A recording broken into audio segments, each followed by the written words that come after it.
Jadi udah sempetin datang di kegiatan Jenny hari ini untuk reparasi hidung sama dokter Danu.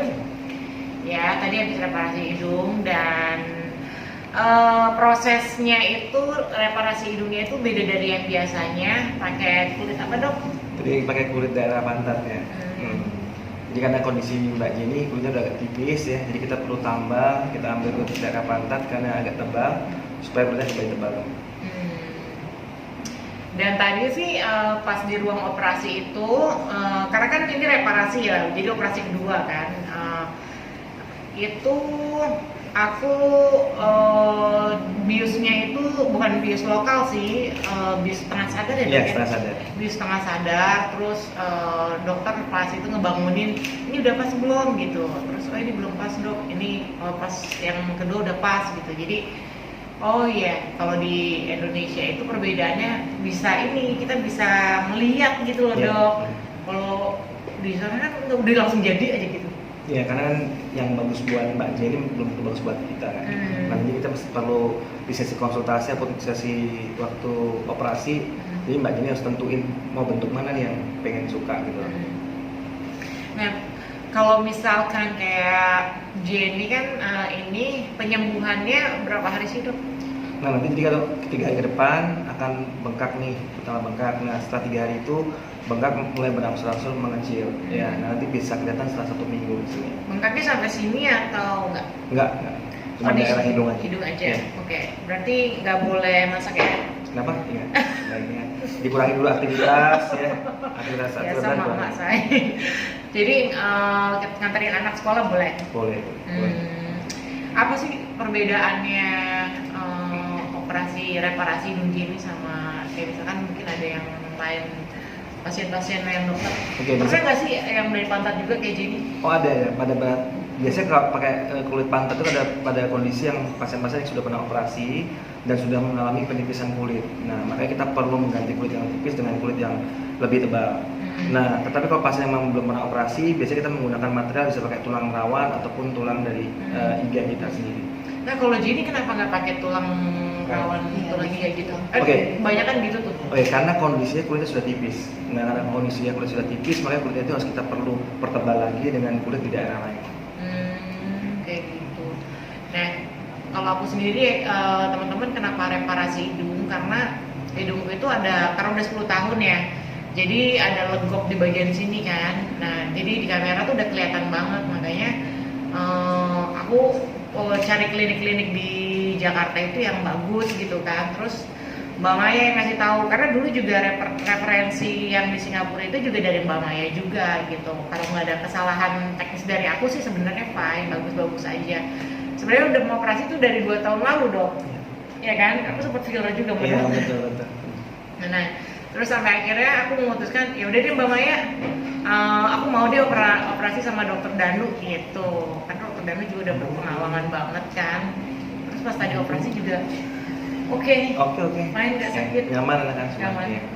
Nyaman banget tadi operasinya, nggak gimana. Cuma kalau aku kan ada panic attack ya guys, jadi ada panic attack. Ini aja sih obat apa namanya dok? Ya obat penenangnya lebih banyak ya. Obat penenangnya lebih banyak. Karena aku parno anorengnya, tapi ditanganin sama dokter Danu oke. Makanya berarti saat operasi berapa kali ganti? Harus sesuai tadi. Oh yang harus begini udah kali ini. Cuman 2 kali. Cuma 2 kali. Cuma 2 kali doang. Sesuai akhirnya. Sesuai. Karena kan aku mau kayak hidung bule gitu kan.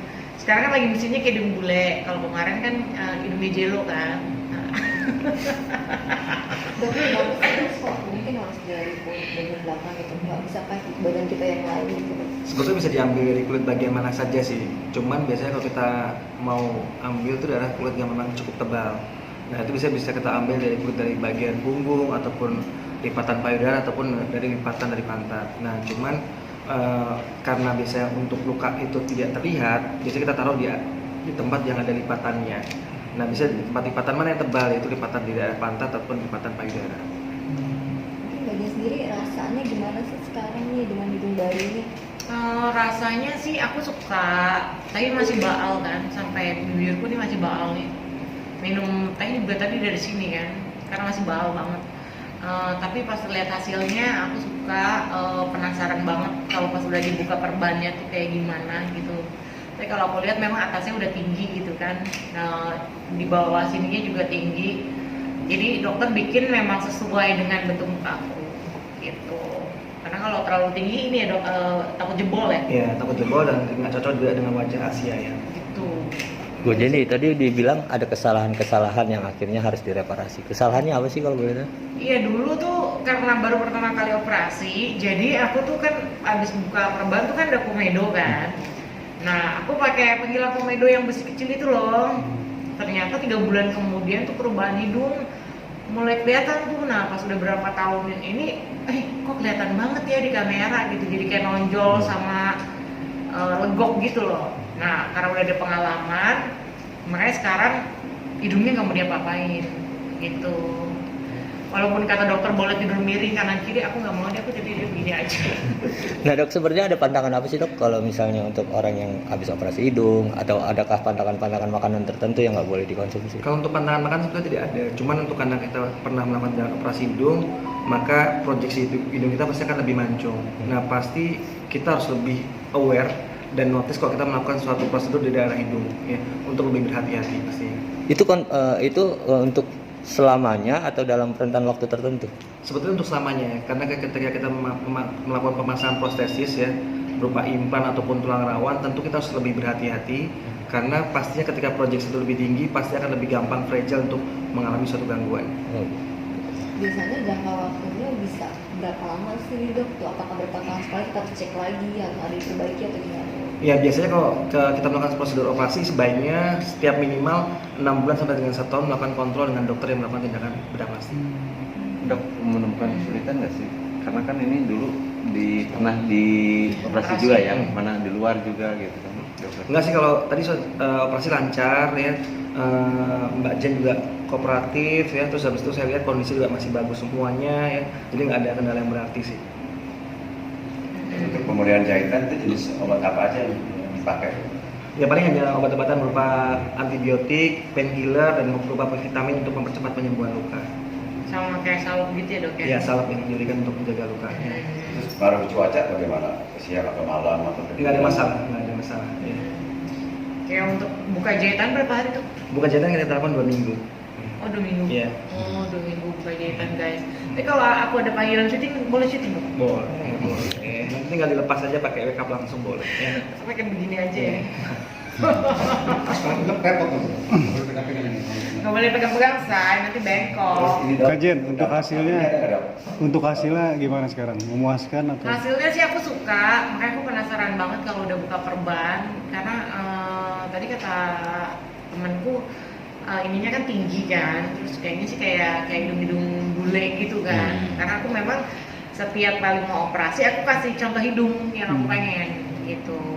Kayak sekarang ada, ini aku hidungnya bule nih kayak gini nih hidungnya. Terus kata dokter, oke, tapi kamu nggak bisa yang terlalu tinggi ya gitu. Ada tren hidung, Dok? Tahun ini ada tren hidung ya? 2023. Ya, sudah tiap tahun mengalami perubahan tren ya, bentuk-bentuk hidung ya. Dulu ada suka bentuk hidung yang hidung yang tegas ya, terus sekarang ada bentuk hidung yang melengkung ya, ujungnya lancip ya, tentu berubah-ubah seiring dengan mode ya. Nah, cuman mungkin yang perlu dapetin pesannya adalah sebenarnya kalau operasi plastik itu nggak semengerikan itu ya. Jadi kadang-kadang kalau lihat kan fotonya kayak biru, lebam, penuh, mukanya digius macam-macam ya. Padahal nggak sakit. Nah, tapi kalau dilihat kan bisa dilihat ya, after operasi bisa aktivitas seperti biasa ya, hanya pakai plester aja biasa, nggak ada lebam-lebam dan sebagainya sebetulnya. Berarti dok kalau operasi itu sekarang sudah menjadi tren ya? Ya, udah cukup menjadi tren. Jadi operasi itu menurut saya bukan suatu hal yang tabu, mengerikan, ya butuh downtime yang lama ya. Nah seperti kayak Mbak Jen ini sebetulnya kalau udah selesai begini, silahkan kalau mau aktivitas ringan silahkan.